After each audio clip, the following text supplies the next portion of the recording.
আজকে না উঠতে অনেকটাই দেরি হয়ে গিয়েছিল। এখন প্রায় ৫টা ৫ মতো বাজে। আর আমি ওয়েট করছিলাম কাকিমার জন্য। যেহেতু হাঁটতে যাব, আর কাকিমারও না আজকের ঘুম ঠিক ভাঙেনি, তো দেরি হয়ে গিয়েছিল। সকালবেলায় দেখো জলখাবার খেয়ে নিচ্ছি, ওদিকে তো রান্নাবান্না হয়ে গেছে। এটা ছিল কালকেকার সবজি, তো সেটা দিয়েই খাচ্ছি রুটি।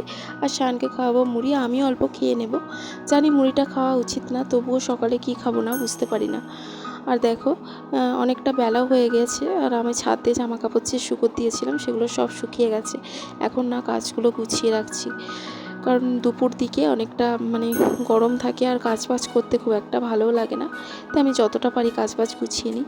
আর সায়নকে অনেকটা আজকের বেলায় স্নান করিয়েছিলাম, যেহেতু অনেকটা গরম পড়েছে, তাই ওকে বললাম যে তুই একটু বেলায় স্নান কর। তো সেই রকম প্রবলেম কিছু হয় না। আর এখন দেখো দুপুরে খেতে বসে গিয়েছি। এখানে করেছিলাম করলা ভাজা আর ডাঁটার তরকারি। ব্যাস, আজকে সেই রকম কিছু হয়নি। আর সায়ন যে শুধু ভাত খাবে না, তো ওকে বললাম যে তাহলে তোর জন্য একটা ডিম ভাজি, তুই খেয়ে নে।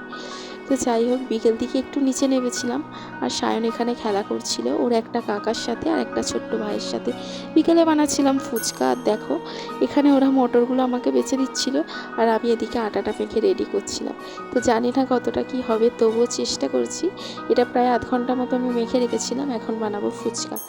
তো এদিকে আমার লেচিগুলো কাটা হয়ে গেছে দেখো। আর আমাকে এখানে কত সবাই হেল্প করে দিচ্ছে, সায়ন আমার ছোটো বোন।